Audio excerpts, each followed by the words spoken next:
Deixa eu te perguntar uma coisa, tem algumas perguntas chegando aqui. A primeira delas é o seguinte, a Priscila Camilo falou: meu filho foi diagnosticado com autismo em uma consulta de 20 minutos com um neuro. Levei na psiquiatra e ela já investigou muito mais. No fim, o que foi identificado é que ele tem TDL e não autismo. O que é o TDL?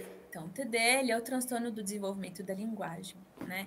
Ele é um déficit específico de linguagem. Antigamente a gente chamava DEL, né? Mas por ele ser muitas vezes mais acontecer concomitante com outras questões como TDAH, enfim, com outras questões do que não, viu-se que chamar de déficit específico de linguagem não era produtivo. E a gente estava tendo essa dificuldade de categorizar, de estudar, de conseguir financiamento, de criar awareness, né? Conscientização sobre esse Sim. transtorno. Então, ele tá para o desenvolvimento da linguagem falada, assim como a dislexia está para o desenvolvimento da linguagem escrita, tá? A criança com dislexia, ela vai aprender a ler? Ela vai. Na grandíssima maioria das vezes ela vai. Com suporte, ela vai ter dificuldade, né? Uma dificuldade persistente, mas ela vai Sim. aprender a ler. E a mesma coisa a criança com TDL. Ele vai ter dificuldade de desenvolver a linguagem. É um transtorno que, por ser transtorno, por definição já, ele tem que ser persistente, né? Ele não é uma coisa simples de superar, ele é persistente, mas a criança vai, sim, com apoio, com suporte, conseguir se desenvolver e atingir um nível funcional, né, tranquilo ali de linguagem.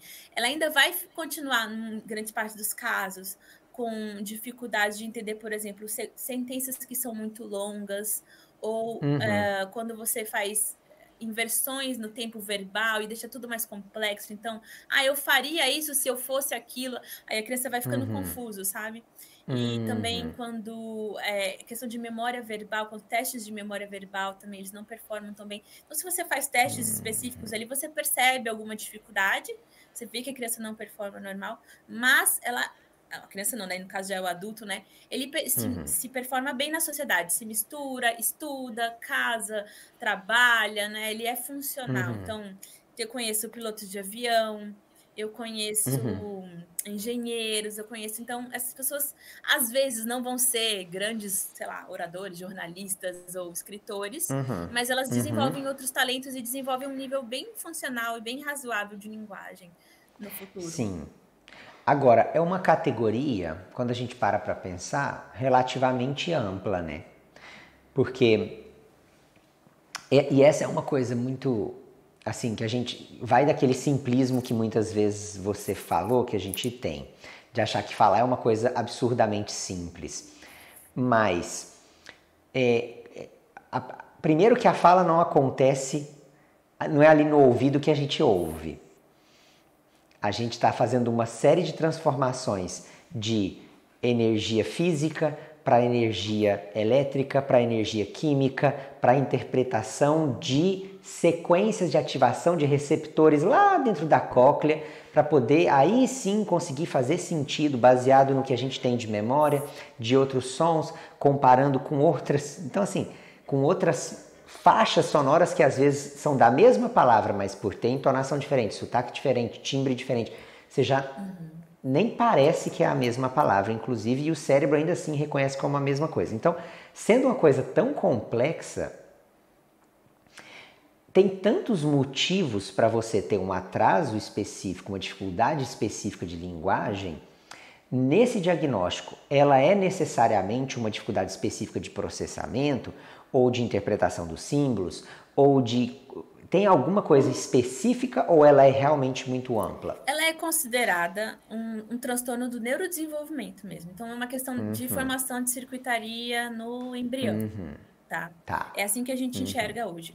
Mas a linguagem, ela tem vários domínios, né? Então, alguns, a Sim. semântica, a morfologia, a sintaxe, a pragmática, a fonética. Então, para ser considerado um transtorno do desenvolvimento da linguagem, ele tem que perpassar esses campos, né? Eu não posso ter um transtorno fonético e chamar de TDL. Eu não posso ter um transtorno semântico, entendeu? Então ele tem que perpassar por não todos, É, tá? A gente pode ter ali um outro que não afete tanto, mas ele tem que estar afetando de forma... Algumas das áreas, de forma ampla. horizontal. É como se fosse um transtorno global do desenvolvimento, mas só para a parte da comunicação. Da linguagem. Porque no transtorno... da linguagem, desculpa.